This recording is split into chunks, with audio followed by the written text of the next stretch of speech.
Imagine a singer who starts a song with a deep, chest-rumbling bass note and then goes up in the same song higher than most trained sopranos will ever be able to reach. Clean. There are no cracks. Stress-free. Just sound that doesn't make sense. Now picture that he is a 22-year-old from Kazakhstan who walks onto China's biggest singing competition, where he is surrounded by experienced professionals, and the 500-person jury stops moving. Some people cry. Voice experts who have spent their whole lives studying people's voices look at each other and wonder if what they're hearing is real. Dimash Kudaibergen is the singer in question. He was born Dimash Kudaibergen on May 24, 1994, in Aktobe, Kazakhstan. Growing up in a home with a lot of music, both of his parents, Kanat and Svetlana, are accomplished musicians.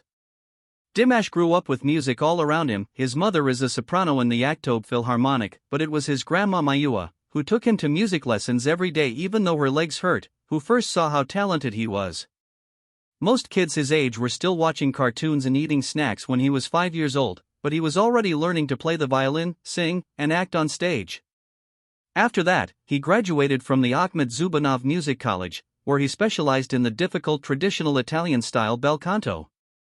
Then he went to the Kazakh National University of Arts to study jazz and modern pop music. He finally got a master's degree in composition with a perfect score. He learned to play the piano, violin, dobra, guitar, drums, and xylophone, among other instruments. He also learned to sing in at least 8 languages and performed opera, classical music, rock, jazz, and traditional Kazakh folk music. In 2015, he made his big break internationally at the Slaviansky Bazaar in Vitebsk, Belarus. This was one of the most famous singing competitions in the area. Which is crazy, because he won the Grand Prix with 175 out of 180 points.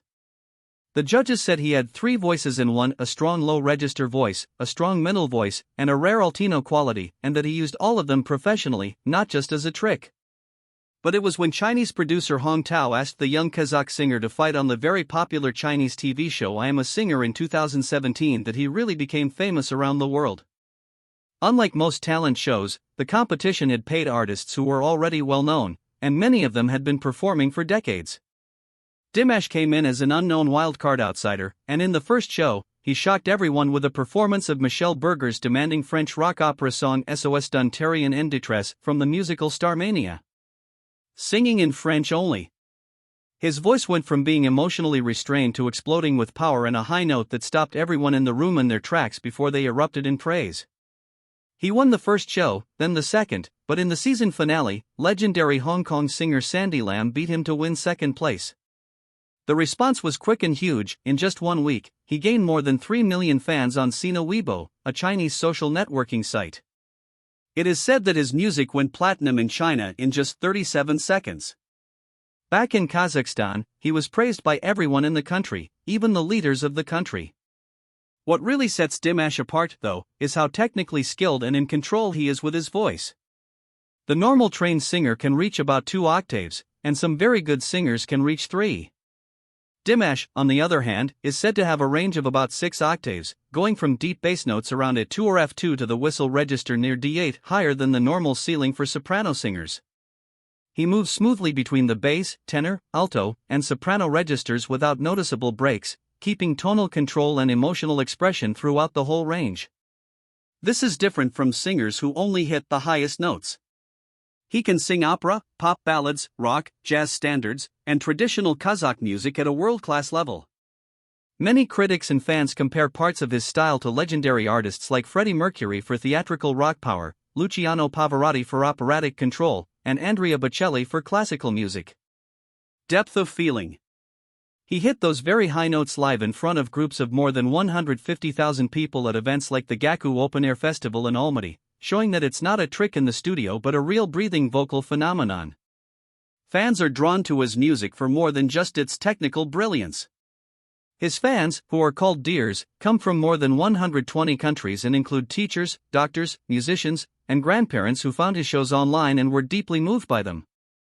A lot of people have gone to his concerts from other countries and translated his interviews into dozens of languages. And even learned Kazakh so they could understand his folk songs. His concerts have sold out arenas in Asia, Eastern Europe, the Middle East, and Latin America.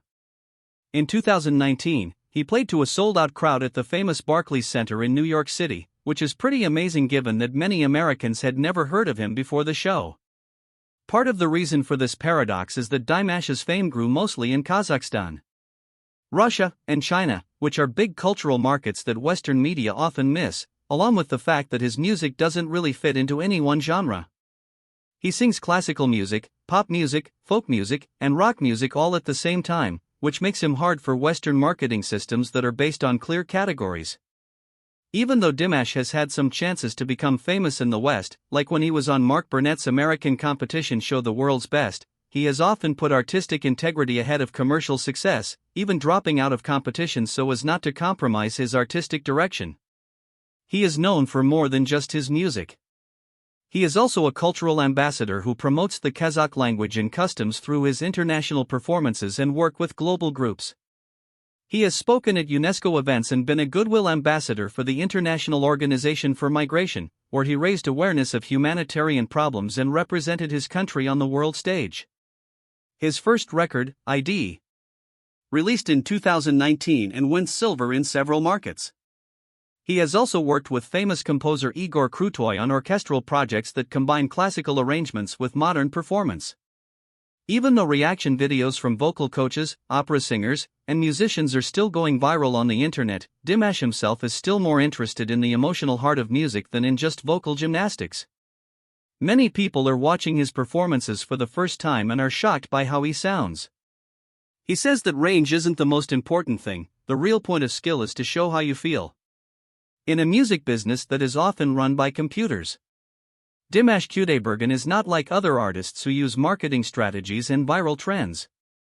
He is a highly trained artist whose work is based on discipline, honesty, and a voice that seems to push the limits of what a person can do.